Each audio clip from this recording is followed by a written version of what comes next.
Bismillahirrahmanirrahim. Assalamu alaikum warahmatullahi. So today we are going to do the topics of lesson 2. We've already done the first topic. The second topic is nunation in noun. Then we are going to do case, general case, and nominative case. Uh, and because these three topics are related to each other, so I've put them together in one presentation. So let's get started. So we've done interrogative in phrases, min aina, when interrogative word is a part of a phrase, that is jar majroor, and we've done that. Then now we are going to do nunation in nouns, case general, and nominative all in one go. So let's get started. So nunation is basically just tanween. So if you know tanween in talibun, this is your tanween.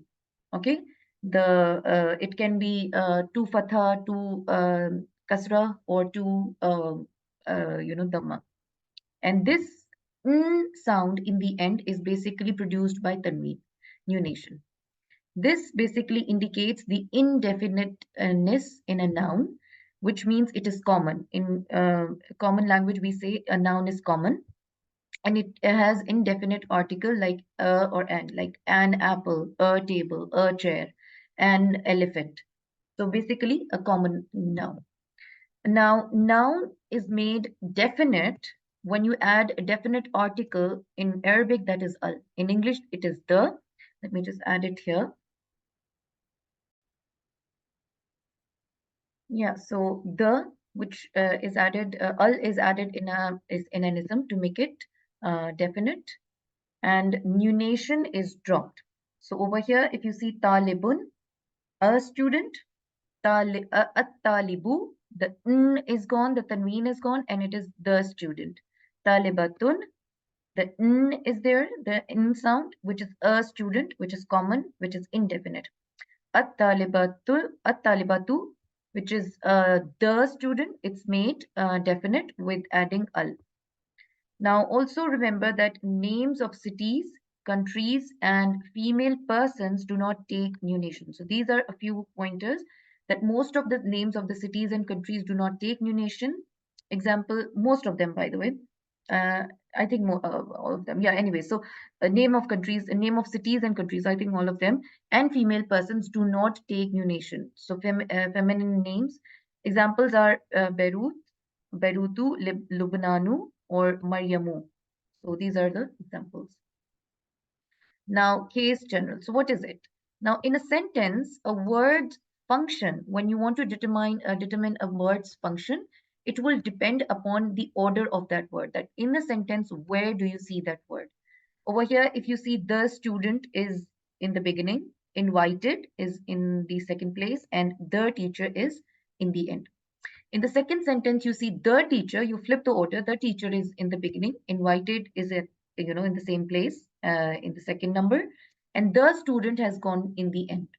Now, what does that signify over here? If you see the student is in the beginning and then in the other sentence in the end, the teacher. So what does it say? That who did the inviting in the first sentence? The student did. And that's why it was put in the beginning. In the second sentence, though similar, but who did the inviting? It was the teacher. It was not the student, it was the teacher. In fact, who did the teacher invite is now the student. So you see how the order of the word changes the entire meaning, the function of that word. Over here, the student is the inviter. And over here, since he came in the end, so the student is the one who is invited, or invitee, maybe you can say, not the inviter. So, and yeah, the verb remains the same. Now, pronouns also are similar that way. It gives the same information. So here, if you see he invited her, she invited him. So these he and him, if you see that here it's in the beginning, so he did the inviting, he's the inviter. Over here, he was invited, he's the invitee because he's in the end. So that's how the word order basically functions in a sentence. And if you see, the forms are also different. He, and when it came in the end, it became him. That also happens in Arabic, and we'll see how.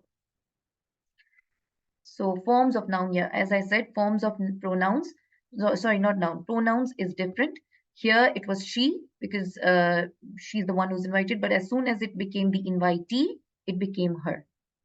So you see the forms of the pronouns are also changing when the function is changing, when the place is changing. Now, in Arabic nouns, which are ism, different forms depending upon the function in sentence. What are these forms? These are the cases. Now, over here, if you see, we've got three cases. Talibun or talibatun is Rafa. Talibin, Rafa, by the way, in EMSA, it is called nominative. Talibin, and talibatin is jar and it's genitive in English. And taliban and talibatan is accusative, which is, sorry, this has been messed up. Wait, let me just fix this. Yeah, so accusative is nasab, taliban, talibatan. Now, today we are going to learn actually the three functions, not four. The book says four functions. The fourth function, I think it's explained later in the book. We are going to learn about the rafa and the functions why a word is rafa in a sentence. Now, also remember that personal and places names from foreign languages such as Robert and Michigan do not receive these endings.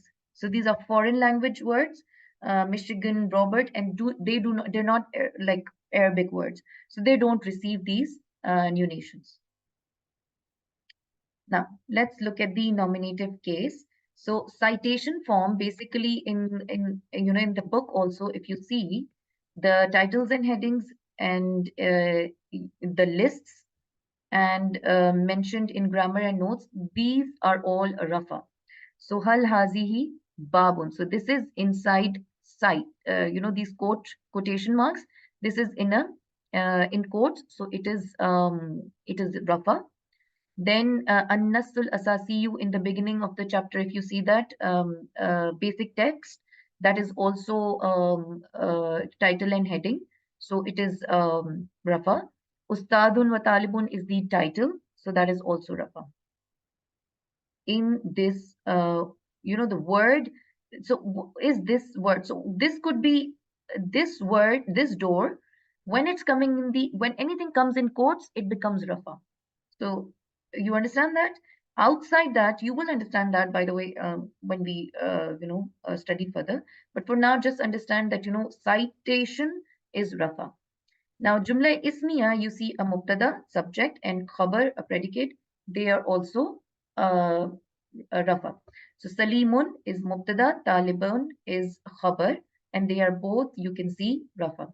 Widadu talibatun min Beirut. So Widadun is mubtada and talibatun is khabar min Beirut. It's actually jar. So you see, Salim is a student, Salimun Talibun. Widad is a student from Beirut. Widadu and talibatun is rafa because of this rule. Then you see vocative particle ya, as we have learned. It comes without nunation, without tanween. So ya Salimu. So Salim is Salimun, but it will become Salimu because of adding vocative particle ya. Exactly like that, you will say ya Ustadu, O professor or professor when you address a professor, call a professor, and it will become light because of ya. And the fourth function, I think we will study later. I believe it's about Jumla failure and how ism file or naibul file or rafa, but we'll study that later. Now, a few things. We shall see that later there is a situation where the subject of an equational sentence is in accusative case.